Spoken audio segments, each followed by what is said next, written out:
नमस्कार। Dhirendra पुंडी news point में आप सभी का एक बार फिर से स्वागत है। दरअसल एक ऐसे मुद्दे पर बातचीत करना थोड़ा सा आपको कई बार झिझक देता है जब आप उसमें मान्यताओं के टकराव की देखते हैं और उस संत के बारे में आपकी जो मान्यताएं होती हैं वो काफ़ी मजबूत होती हैं। आप देखते हैं लंबे समय से दूर हैं उन तमाम चीज़ों से जो अक्सर आप साधुओं के इर्द गिर्द मंडराते देखते हैं। चूँकि ये तो यूट्यूब का ज़माना है, सोशल मीडिया है, आपको हर तरफ ऐसे हज़ारों की तादाद में अलग अलग किस्म के संतों का और फिर उनके साथ चलते हुए किस्सों की कहानी मिलती है। लेकिन 100 में से 2-4 लड़कियां ही पवित्र, इस बयान के साथ स्वामी जो संत प्रेमानंद है वो भी विवादों में आ गए। लंबे समय से एक संत जिसको बहुत बड़ी संख्या ब्रिजमंडल में आने वाले श्रद्धालुओं की संख्या तो थी ही, उन पर बहुत सारी सेलिब्रिटीज़ को भी आपने देखा होगा और ख़ास तौर से विराट कोहली और उनकी पत्नी अक्सर वहाँ बैठे दिखते थे। और वो निर्लिप्त जिस तरह एक संत के स्वभाव को कहा गया वो उस तरह से दिखाई देते थे। इस वक्त जब सोशल मीडिया का बहुत ज़बरदस्त एक हीरोइक कल्चर है जिसमें संत भी आपको एक ना उसकी तरह दिखाए जाते हैं अलग अलग जगह पर, और फिर आप जब उनके वाणी सुनते हैं तो फिर आपको लगता है कि शायद आपने कहीं आकर गलती की। मैं किसी धर्म को, चूँकि मेरी सनातन में दृढ़ मान्यता है और मैं एक चीज़ मानता हूँ कि इस सनातन को आज तक अगर जिंदा रखा है इतने तमाम झंझावातों के बीच भी, और इतने बड़े बदलाव के जो झोंके या आंधियाँ या तूफान चलते रहे उनको अगर किसी ने बचाए रखा तो वो संत समाज है। क्योंकि वहाँ ना कोई जाति होती है, ना कोई वहाँ आपसे आपका वर्ण पूछता है, बस आपके हाथ में कमंडलू होता है, गले में कोई माला रुद्राक्ष की पड़ी है या फिर आपने भगवा बस पहना हुआ है और आप चलते जा रहे हैं। जो भी आपको रास्ते में टकराता है,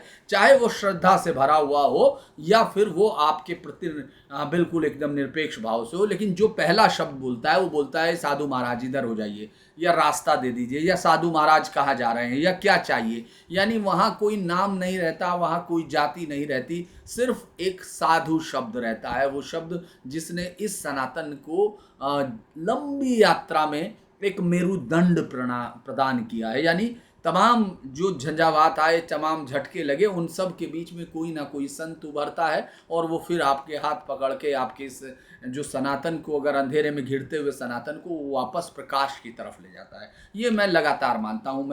हम लोग 7 महर्षियों के उनको मानते हैं कि जिस तरह से 7 ब्रह्म ऋषि हैं, उन सब के दिए गए गोत्रों से ये देश बनता है। अलग अलग चीज़ें उन पर लोगों को सहमत असहमत होते हुए देख सकते हैं। लेकिन पिछले कुछ समय से आपने देखा होगा संत के नाम पर जिस तरह से एक तो सुनियोजित अटैक भी हुए हैं, सुनियोजित उन पर उनके चरित्र के मान मर्दन की एक कोशिशें भी दिखाई दी। लेकिन दूसरी तरफ आपने देखा कि जब भी ये बदलाव की रोशनी सीधी आके टकराई, बहुत सारे लोगों की आंखें बंद हो गई और फिर उस पर सनातन को, चूँकि सनातन तो एक इस तरह की धारा है जो निश्चित है, तो उसको लेकर कोई उसको शर्मिंदगी की ज़रूरत इसलिए नहीं है क्योंकि उसने इतना लंबा सहस्त्रों वर्षों का समय पूरा किया है। तो उसको तो आप नहीं कह सकते कि उसमें अगर इतना ज़्यादा किसी तरह की प्रदूषण की प्रवाह आपको होती तो वो इतना लंबी यात्रा नहीं करता।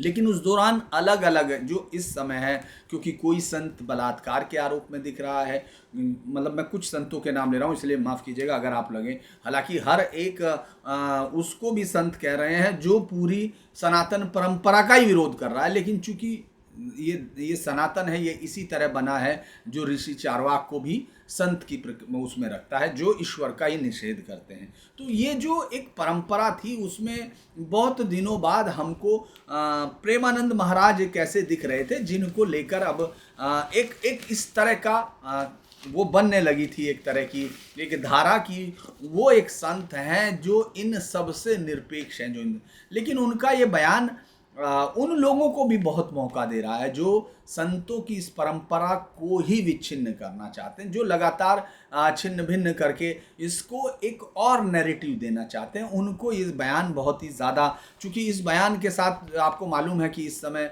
सोशल मीडिया का दौर है और मीडिया है वो सब इस बयान को उठाकर तुरंत शुरू कर देंगे कि आखिर संतों की ये परंपरा किस तरह से वो गलत साबित करने पर आएंगे। सवाल ये है कि क्या प्रेमानंद महाराज जो इतने लंबे समय से अपने आप को विवादों में, हालांकि एक दो बयान उनके पहले भी इस तरह के थे, लेकिन कम से कम उनके आचरण को लेकर किसी के पास आज तक कोई सवाल उठाने को नहीं था। अनिरुद्ध कुमार पांडे जो संत प्रेमानंद बने, उनके बारे में ये था। बल्कि हम तो ये कहते हैं कि संत क्या है, साधु चरित शुभ चरित कपासु, निरद विशद गुणमय फल जासु, सो जो सही दुख पर छिद्र दुरावा, बंदनी जेहि जग जस पावा। यानी साधु पुरुषों का तो चरित्र कपास के समान पवित्र होता है, जिसका फल बिना रस का यानी निरासक्त है, विशुद्ध और गुणकारी होता है। जिस प्रकार कपास स्वयं दुख मतलब ओटा जाता है, उसको धुना जाता है और फिर कपड़े बना के दूसरों के उनको ढकता है, दूसरों के दोषों को ढक देता है, अपने आप दुख सहन करता है,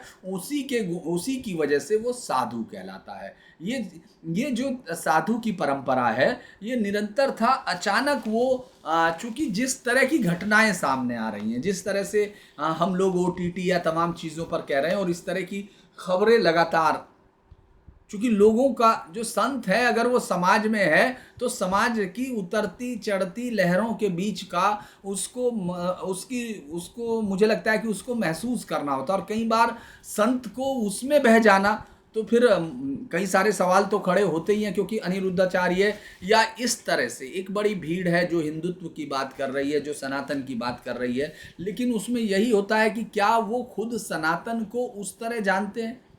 चूंकि सनातन में तो वो साधु भी साधु ही है, उसका भी दर्जा उसी तरह है, जिसको आरतियां भी नहीं आती होंगी, जो शायद 10 श्लोक भी नहीं सुना सकता। लेकिन आप देखते होंगे कि जो भिक्षा के लिए बैठे हुए लोग हैं अक्सर मंदिरों के बाहर, अगर वो भगवा कपड़ों में है तो आपके मुंह से साधु ही निकलता है। ये कोई उसके ज्ञान का प्रताप नहीं है, ये सनातन के लिए दी गई उनकी लंबी जो निष्ठा है साधुओं की, जो समाज के प्रति उनका एक लंबा जो स्नेह दिया, या जो उन्होंने उसकी तमाम अवगुणों को निकाल के उसके अंदर गुणों को भरने की कोशिश की, या गुणों की परंपरा के वो वाहक बने, वो एक बड़ी चीज़ थी। लेकिन अब इस पर सब राजनीति चल रही है। बहुत सारे लोगों ने कहा ये चूँकि महिला आयोग को संज्ञान लेना पड़ा कई सारे इस पर तो अभी नहीं आया है, लेकिन अनुराधाचार्य जो है, अनिरुद्धाचार्य, उनके ऊपर एक केस भी किसी ने करने की कोशिश की है। लड़कियों को लेके कथावाचक अनिरुद्धाचार्य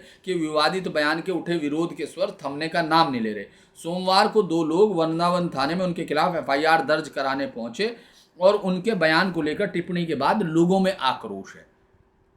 ये आक्रोश अभी तक अनिरुद्धाचार्य की तरफ चल रहा था कि अब जो है प्रेमानंद जी हैं, उन्होंने कहा 100 में से 2-4 लड़कियां ही पवित्र आ रही हैं, ऐसी लड़कियां जब घर में आएंगी तो वह कैसे बहू बनेगी, ये वह खुद ही देख लो। आजकल सब गर्लफ्रेंड बॉयफ्रेंड के चक्कर में पड़े हैं, ये गंदी बात है। एकांतिक वार्तालाप के दौरान इन्होंने ये बात कही थी, जिसका अब लोग विरोध कर रहे हैं। हालांकि कुछ संत साथ में भी उतर आए हैं। दरअसल पिछले कुछ समय से मुझे लगता है कि ये एक राजनीतिक तौर पर संत जो है या तो निशाने पर हैं। आप देखेंगे लगातार जातीयता को लेकर उसके सबसे बड़े निशाने पर वो संत ही हैं। या जिस तरह से आपने महाराष्ट्र में वो देखा था, परभणी में किस तरह उन साधुओं पर हमला हुआ, उनको मारा गया, उसके बाद जिस तरह की लहर आई, मैं उस समय भी एक ही चीज़ मान रहा था कि संत क्यों निशाने पर है। मैं अभी भी कह रहा हूँ कि साधु क्यों निशाने पर हैं, क्योंकि साधु परंपरा आखिरी परंपरा है जो सनातन की चिरंतन परंपरा का एक हिस्सा बनी हुई थी। अभी वो उसको आप छोड़ दें तो ज़्यादातर चीज़ों में आपको लगेगा जैसे अब से महज 100 साल पहले जो आपका धर्म कर रहा था उसका कोई वास्ता अभी नहीं है। लेकिन साधुओं की परंपरा निरंतर बहती हुई परंपरा है, जो आज भी, जो सुबह से जो सबसे चलती रही है। मतलब उसमें कोई भी संतों को लेकर कभी भी कोई किसी तरह के विवाद नहीं हुए। संत कालनेमी हुए हैं। देखिए, संत को लेकर ऐसा नहीं है कि हम लोगों को चेताया नहीं गया, हमारी संस्कृति में कालनेमी हुए हैं। वरना तो किष्किंधा कांड में तो उन्होंने साफ कहा है कि सरदातप निधि शशि अपहरई, संत दरस जिमि पातक टरई, जे ही दरस परस समागम दिक, पाप राशि नसाही। ये उन्होंने कहा है जैसे सर्दी में जो है ना ताप को रात में चंद्रमा हर लेता, वैसे ही संतों के दर्शन से पाप टल जाते हैं। उनके दर्शन स्पर्श संगति से पापों का समूह नष्ट होता है। ये एक सकारात्मक ऊर्जा की बात है जो संतों को लेकर थी और वो निरंतर चल रही थी। ये आप सोचो, जब रामायण लिखी गई होगी तब से रामचरितमानस का मैंने श्लोक सुनाया है, लेकिन ये रामायण में भी समान भाव से संस्कृत में भी संतों के बारे में लगभग इसी तरह की गीता में है, उनमें है। चूंकि संस्कृत को मैं उस तरह नहीं बोल पाता हूँ, तो वो उन श्लोकों के सहारे आपने संतों की परंपरा को देखा होगा। लेकिन लंबे समय से आपको ऐसे संत दिखते हैं जैसे आसाराम बापू का। बहुत सारे लोग ये मानते हैं कि आसाराम बापू को निर्दोष उसमें फंसाया हुआ, चूँकि मैंने खुद ही एक स्टिंग ऑपरेशंस में उनको किया कवर, कई सारों को किया, दाती महाराज या तमाम लोग। और उस समय ये भी बहुत सारे लोगों ने कहा कि आपने दूसरे धर्मों का नहीं किया, ये नहीं किया। तो मैं बता दूं, हमने तो समान रूप से सब धर्मों का किया था, अलग अलग तरीके से, और सबको दिखाया था कि किस तरह से वो उसमें हिंदू संत भी थे बहुत सारे, जिन्होंने बल्कि बहुत सारे लोगों ने जो जिस तरह से एक स्टिंग की रूपरेखा बनाई जाती है कि आप काला धन ले लेंगे क्या, आप किसी अपराधी को छिपा लेंगे क्या, बहुत सारे संतों की भूमिका ऐसी थी। मैं उनके, चूंकि आसाराम बापू का मैं नाम इसलिए ले रहा हूँ कि उनके खिलाफ दोष सिद्धि हुई है, बाकी सबका मैं किसी का नाम भी नहीं ले रहा हूँ। और जिन लोगों ने मना किया, मतलब जिनके आचरण वाकई संत थे, ऐसे भी बहुत सारे लोग रहे, उन्होंने सीधे तौर पर मना कर दिया कि हमको नहीं चाहिए, हम ऐसा कोई काम नहीं करते हैं जिससे ईश्वर की कोई नाराजगी हो। वो सीधे उन्होंने बहुत सारी चीज़ें उस समय कही, तो वो भी एक परंपरा दिख रही थी। और अभी मैं तो जितने ये सब मॉडर्न संत के तौर पर दिख रहे हैं, उन सब को लेकर तो बहुत ज़्यादा वो नहीं मानता। लेकिन जैसे हम लोगों ने धीरेन्द्र शास्त्री को देखा कि वो एक हॉस्पिटल खुलवा रहा है, तो एक युवा संत जो, चूँकि परिवार की परंपरा है इसलिए वो संत होंगे वो, लेकिन चूँकि साधु के तौर, या कथावाचक अभी हैं, कथा शास्त्री, वैसे तो बहुत सारे लोग इस पर भी बहुत सारा सवाल कर सकते हैं कि कौन संत है कौन नहीं है, इस पर भी चर्चा होनी चाहिए, लेकिन वो अलग हो सकता है।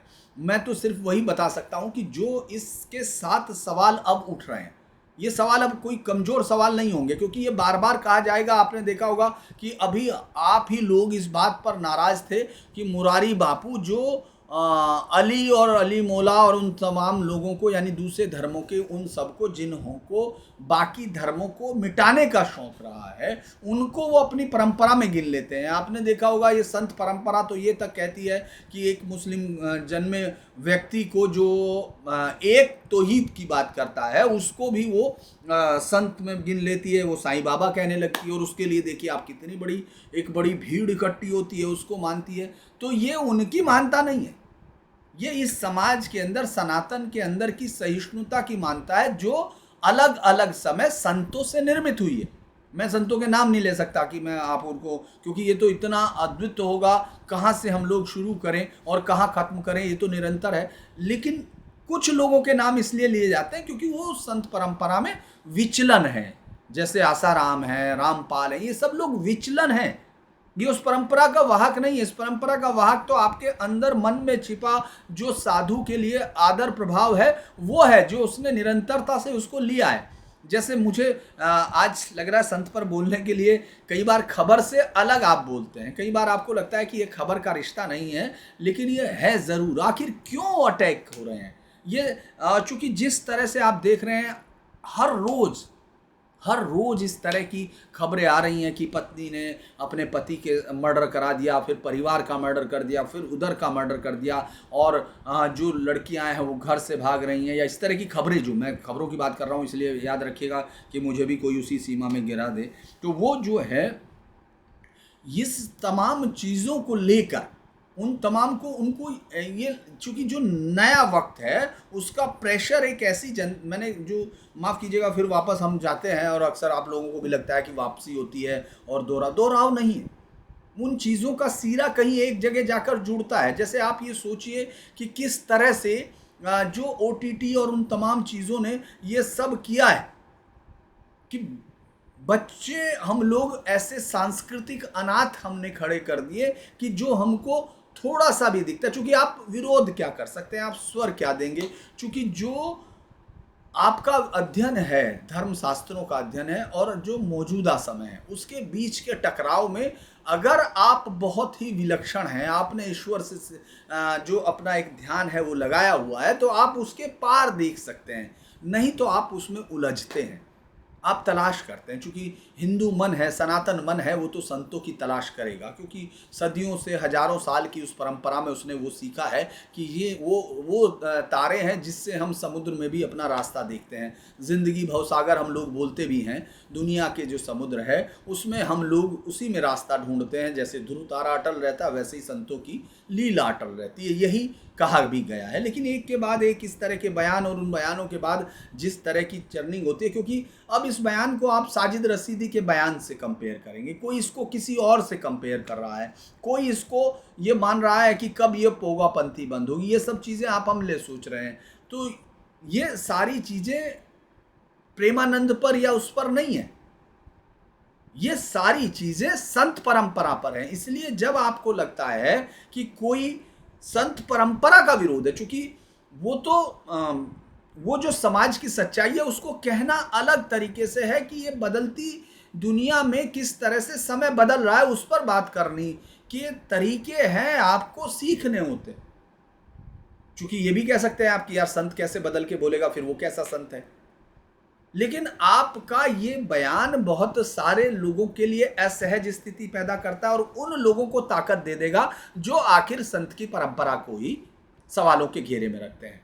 मैं उस संस्कृत को खैर उस तरह नहीं पढ़ता, लेकिन अद्वष्टा सर्वभूतानाम मैत्रम करुणम च निर्ममो निरहंकारम सम दुखम सुखम शमशे संतुष्ट संतत योगी यतात्मा दृढ़ निश्चयम मध्यम प्रीति नो बुद्धियो वृद्युक्तम स में प्रिय। यानी मैं कुछ आप लोगों को लगा होगा जो प्रधानमंत्री नरेंद्र मोदी पढ़ रहे थे उस वक्त उनके उच्चारण को बहुत सारे लोगों ने कहा, लेकिन मैं उसका हिंदी में अर्थ शायद आपको सही बता पाऊंगा कि जो किसी भी प्राणी से द्वेष नहीं करता, सभी का मित्र और दयालु है, ममता और अहंकार से रहित है, सुख दुख में समान रहता है और क्षमाशील है, जो सदा संतुष्ट रहता है, जिसका मन संयमित है, जो दृढ़ निश्चय वाला है, जिसने अपना मन बुद्धि मुझ में अर्पित कर दी, वह मेरा भक्त मुझे प्रिय है। ये श्लोक है सीधा अध्याय 12 का, श्लोक 13-14 है। भक्त के लक्षण जो संत होते हैं उस तरह के लक्षण है, यानी वो परंपरा है, उसमें कोई भी वो नहीं है। लेकिन जिस तरह से प्रेमानंद है, ये बयान है, मुझे लगता है इस बयान पर तो बहुत ही विरोध होगा। मैं अनिरुद्धाचार्य पर नहीं बोल रहा था, जब उनसे समाजवादी पार्टी के अध्यक्ष भी बात कर रहे थे, तो बहुत सारी बातें हो सकती हैं। लेकिन फिर कहा जाता है मैं तो चूंकि ये मानता हूँ कि संत परंपरा का बहुत ही ज़्यादा मुझे लगता है कि वो एक सनातन की रीढ़ है, तो लिहाजा उसको, और चूंकि समाज अपने से देखता है, आपने मध्य युग को देखा होगा, मध्यकाल जिसको रीतिकाल साहित्य में कहा जाता है, लेकिन भक्ति काल कहा जाता है, वो भी तो संतों की एक परंपरा थी। उन्होंने एक रास्ता दिखाया, और जब आप इस्लाम की तलवार के या उसके कटुता के या उसकी बर्बरता के चंगुल में थे, उस वक्त भी उसने, उस समय भी आपको रास्ता दिया कि रास्ता क्या है। तो आपको इस तरह की चीज़ों पर कई बार निराशा होती होगी। मैंने कहा ना कि आपको मुरारी बापू को लेकर कई बार निराश होते हैं, बहुत सारी चीज़ें आपने देखा होगा एक के बाद एक आती हैं।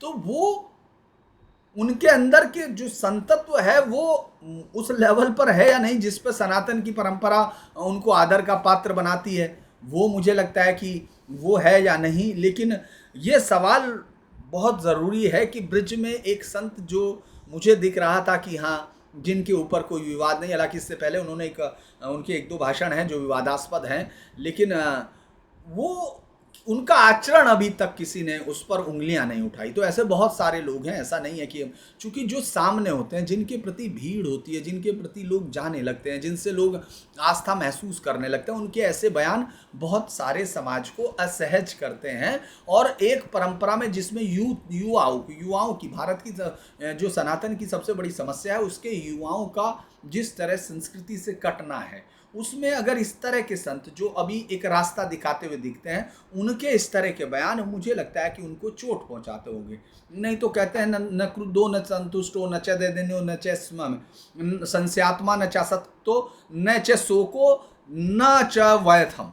यानी ना तो क्रोधित होता है, ना अत्याधिक संतुष्ट होता है, ना दीन होता है, ना अभिमानी होता है, वह संशय से रहित होता है, आग से रहित, तो न शोक होता है, न व्यथा होती है। ये साधुओं की एक के बाद एक हमने आपको बहुत सारी उनकी परंपराएं हैं, लेकिन चूंकि पहले भी जनसंख्या नियंत्रण पर उस पर उन्होंने बात कही थी कि हिंदू महिलाओं को अपना फिगर मेंटेन करना छोड़ के 4-4 बच्चे पैदा करने की सलाह दूं।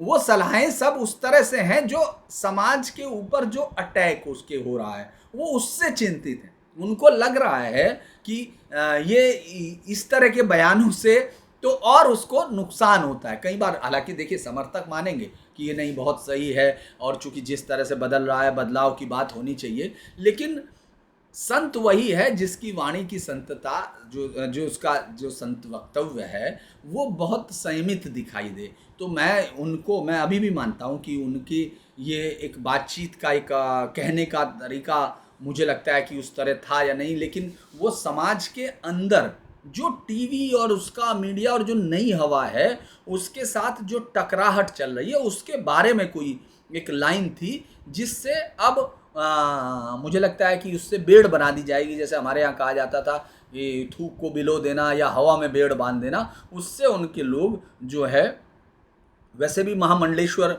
वो थे, उन्होंने जनसंख्या नियंत्रण पर ये बोला था कि वर्तमान में सभी लोग सनातन की परंपरा को फहराने और इस धर्म को आगे बढ़ाने की बात करते हैं, लेकिन मैं सभी को चेतावनी देते हुए कहता हूँ, अब भी संभल जाओ। उत्तर प्रदेश के 17 जिले हमारे हाथों से चले गए हैं, कुछ ऐसे ही हालात पश्चिम बंगाल के, वहाँ भी लोग इस समस्या से जूझ रहे हैं। उन्होंने कहा अगर भारत को हिंदुस्तान बनाना है, कम से कम 4-4 संतानें पैदा होनी चाहिए। अब उनका फिर वो शुरू हुआ, जो महिला संगठन है उन सब ने शुरू कर दिया कि भाई ये रूढ़िवादी है, हत्यावादी, ऐसी धार्मिक मंचों से इस तरह के बयान समाज में गलत संकेत देता है। लेकिन बहुत सारे लोग उनके साथ में खड़े हैं, बहुत सारे, जैसे राजू दास है, वो हैं, तमाम हैं, उन लोगों ने उनके बयानों को ये माना है, क्योंकि वो ये कह रहे थे कि शादियाँ लंबी क्यों नहीं टिक रही हैं।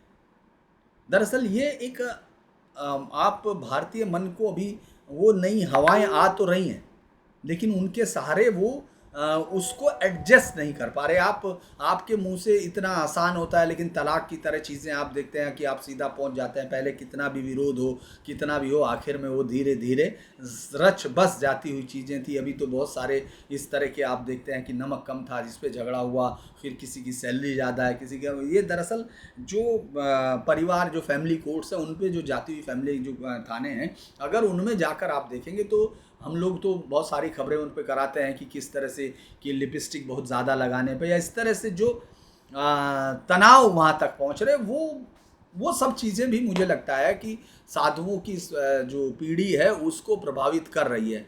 लेकिन उससे निपटने के तरीके और भी हो सकते हैं। ये विवाद अभी चूंकि बढ़ेगा और कई सारी चीज़ें उसको किसी ना किसी पार्टी से जोड़कर विपक्ष इसके साथ पहुंच जाता है। और ख़ास तौर से अभी मैं देख भी रहा था कि कहीं किसी ने एक नया है, आपने देखा होगा कि वहाँ कथावाचकों को लेकर युद्ध शुरू हो जाता है, उसमें जातिवार होता है। तो ऐसे के बीच में इस तरह के बयान, मुझे लगता है कि वो तो खड़ा करते हैं, एक उनसे जो है परेशानियां तो खड़ी होती हैं, लेकिन अब आप इस बयान के क्या मायने होंगे, कितने दिन तक, हालांकि ये शोर है ये भी थम जाएगा, लेकिन अभी तो इस पर ज़रूर राजनीति होगी। और मुझे लगता है कि उनको थोड़ा सा जो उनका अपना संतत्व अभी है, या ब्रजभूमि का या नॉर्दर्न इंडिया के एक ऐसे संत की तरह हैं वो, जिन पर लोगों को बहुत ज़्यादा का मतलब बहुत ज़्यादा यकीन है और श्रद्धा है। अभी भी हज़ारों की तादाद में लोग, रात को जब आप जाते हैं और जब रमण उसमें निकलते हैं रात को, वो जब चलते हैं तो उनके साथ देखते होंगे आप, लोग इंतज़ार करते हैं।